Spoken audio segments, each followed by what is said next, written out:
അള്ളാഹുവിൻ്റെ ഖാഫിള് എന്ന ഇസ്മുമായിട്ട് ബന്ധപ്പെട്ട് ചർച്ച ചെയ്യുമ്പോൾ വളരെ ഗൗരവത്തിൽ മനസ്സിലാക്കേണ്ട ചില കാര്യങ്ങൾ കൂടി ഓർമ്മപ്പെടുത്തുകയാണ്. രണ്ട് രൂപത്തിലാണ് അള്ളാഹു ഖാഫിളാകല്. ഭൗതികമായ നിലക്ക് ചിലപ്പോൾ താഴ്ച കൊടുക്കും, ചിലപ്പോൾ ആത്മീയമായ നിലക്ക് ദീനിയായ നിലക്ക് താഴ്ച കൊടുക്കും. ഭൗതികമായി താഴ്ച കൊടുക്കുക എന്ന് പറഞ്ഞാൽ സാമ്പത്തികമായി, അതല്ലെങ്കിൽ സ്ഥാനങ്ങളിൽ ഒക്കെ താഴ്ന്ന ഒരവസ്ഥയായിരിക്കും അല്ലാഹു തആല നൽകുക. ഈമാൻ കുറവുള്ള പല ആളുകളിലും ഭൗതികമായ താഴ്ച നേരിടുന്ന സമയത്ത് വളരെ ഗൗരവപ്പെട്ട പല വാക്കുകളും ചിന്തകളും ഉണ്ടാകാറുണ്ട്. ഞാൻ 5 വഖത്ത് നിസ്കാരം നിർവഹിക്കുന്നില്ലേ, എന്നിട്ടെന്താണ് എൻ്റെ റബ്ബ് എനിക്ക് സാമ്പത്തികമായ ഉയർച്ച തരാത്തത്? ഇപ്പോഴും താഴ്ന്ന അവസ്ഥയിലാണല്ലോ ഞാൻ. അതേപോലെ തന്നെ ഞാൻ എന്തെല്ലാം നന്മകൾ ചെയ്യുന്നു, എന്നിട്ടും എൻ്റെ സ്ഥാനം വളരെ താഴ്ന്ന അവസ്ഥയിലാണല്ലോ. ഈ രൂപത്തിലൊക്കെ ചിന്തിക്കാറുണ്ട് പലരും. പക്ഷേ ആ ചിന്ത നമ്മളിൽ ഉണ്ടായിക്കൂടാ. ഇവിടെയൊക്കെ നാം മനസ്സിലാക്കേണ്ട വലിയ ഒരു തത്വമുണ്ട്. റുബ്ബമാ മനഅക ഫഅഅതാക. എൻ്റെ റബ്ബ് ദുനിയാവിൽ എന്നെ സാമ്പത്തികമായ നിലക്ക് അല്ലെങ്കിൽ ഭൗതികമായ മറ്റേതെങ്കിലും തലത്തിൽ എന്നെ താഴ്ത്തിയത് ആഖിറത്തിൽ എനിക്ക് ഒരുപാട് നൽകാൻ വേണ്ടിയാണ്. ഇവിടെ എനിക്ക് സമ്പത്ത് നൽകാതിരുന്നത്, എനിക്ക് താഴ്ച തന്നത് ആഖിറത്തിൽ എനിക്ക് ഉയർച്ച തരാൻ വേണ്ടിയാണ്. ഈ ഒരു ബോധം നമ്മളിൽ ഉണ്ടാകണം.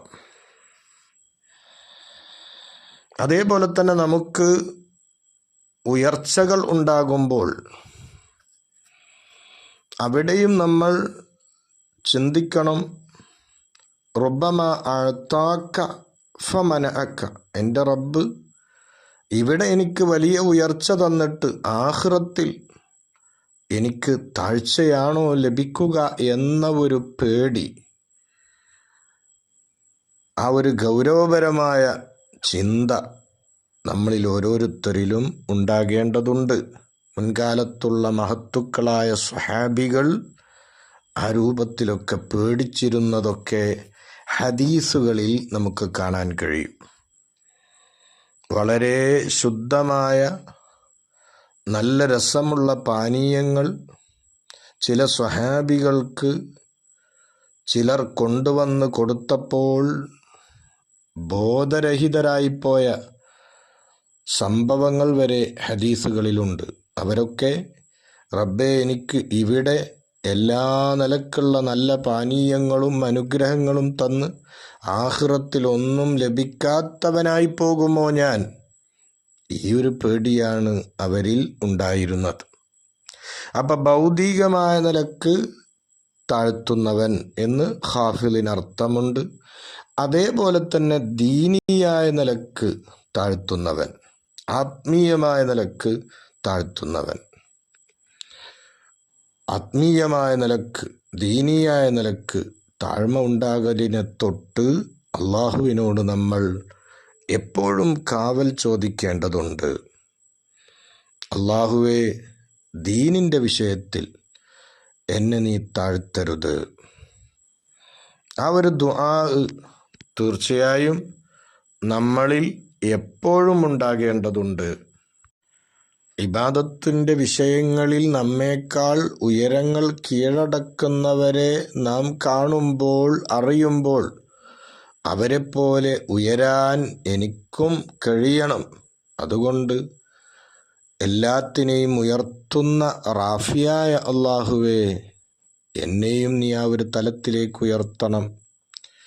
എന്നെ ആ ഉയരങ്ങളിലേക്ക് എത്തുന്നതിനെ തൊട്ട് പിടിച്ചു നിർത്തുന്ന എൻ്റെ ശരീരേച്ഛയെയും പിശാചിനെയും നീ താഴ്ത്തിക്കെട്ടണം അല്ലാഹുവേ എന്ന ദുആ നമ്മളിൽ ഉണ്ടാകേണ്ടതുണ്ട്.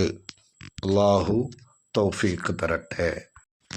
ഹാഫിള് എന്ന ഇസ്മുമായിട്ട് താല്ലുക്ക് ബന്ധമുണ്ടാക്കിയ മനുഷ്യനിൽ എപ്പോഴും ഇസ്തിസ്ലാം ഉണ്ടാകും. അഥവാ എല്ലാം അള്ളാഹുവിലേക്ക് ഏൽപ്പിക്കുക. അതുപോലെ തന്നെ അള്ളാഹുവിലുള്ള ഭയം, ഇതെല്ലാം അവനിൽ പ്രകടമാകും.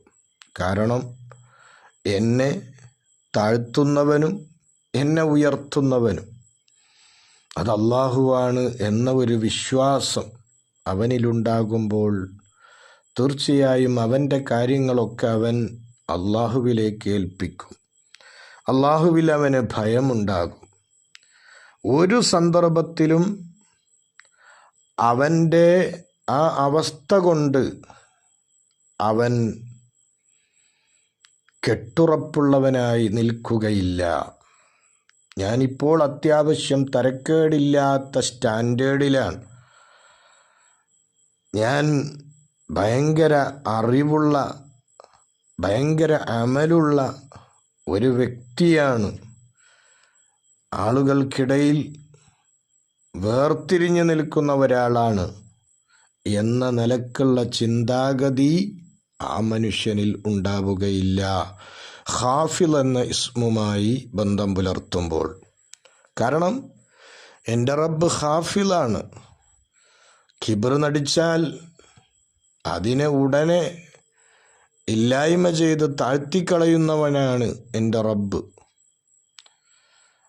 അതുകൊണ്ട് തന്നെ ഞാൻ എൻ്റെ ഇൽമിൻ്റെ മേലിലോ അമലിൻ്റെ മേലിലോ ചാരണം കൊണ്ട് അതിൽ ഊന്നി ഞാനൊരു തരക്കേടില്ലാത്ത അവസ്ഥയിലാണെന്ന് ചിന്തിച്ച് അഹങ്കാരിയായി ജീവിച്ചാൽ എനിക്ക് നാശമുണ്ടാകുമെന്ന ഒരു ഭയം അവനിൽ ഉണ്ടാകും എന്നത് തീർച്ചയാണ്.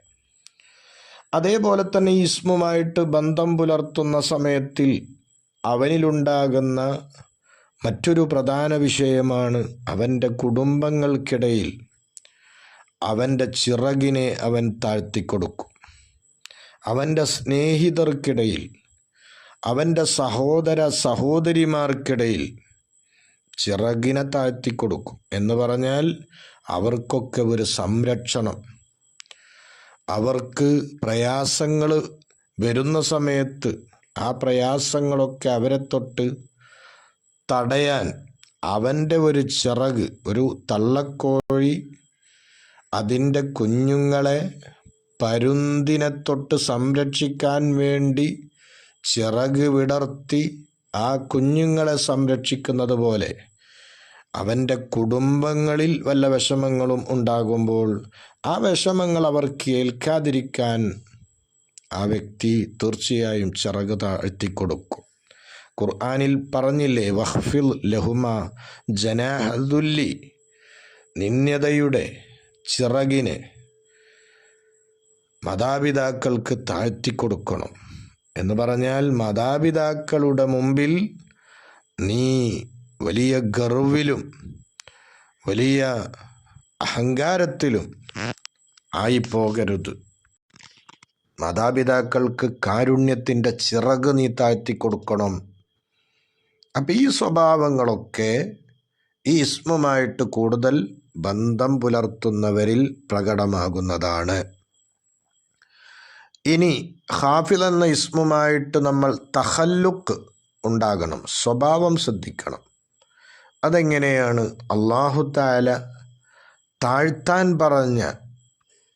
താഴ്ത്താൻ നമ്മോട് കൽപ്പിച്ച പല കാര്യങ്ങളും ഉണ്ട്. അതിനെയൊക്കെ നമ്മൾ താഴ്ത്തണം.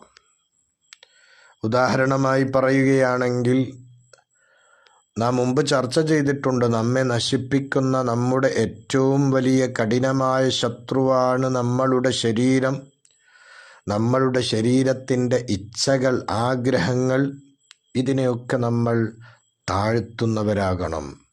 ഒരിക്കലും ശരീരം നമ്മുടെ മേലിൽ ആധിപത്യം പുലർത്തുന്ന രൂപത്തിൽ ഉയരാൻ നമ്മൾ സമ്മതിക്കാൻ പാടില്ല. ശരീരത്തെ നമ്മൾ താഴ്ത്തണം.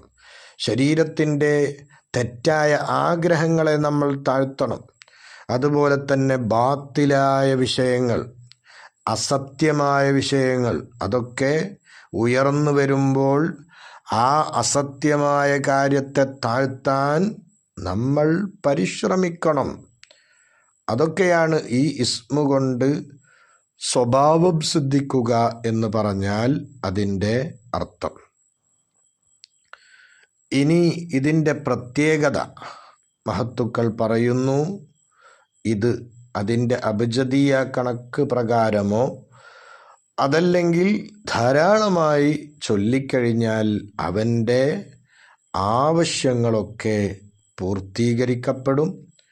അവൻ്റെ ടെൻഷനുകൾ അവനിൽ നിന്ന് ഇല്ലാതെയാകും. ആഫാത്തുകളിൽ നിന്ന് അവന് രക്ഷപ്പെടാൻ കഴിയും. വിപത്തുകൾ അവനെ തൊട്ട് നീങ്ങിപ്പോകും.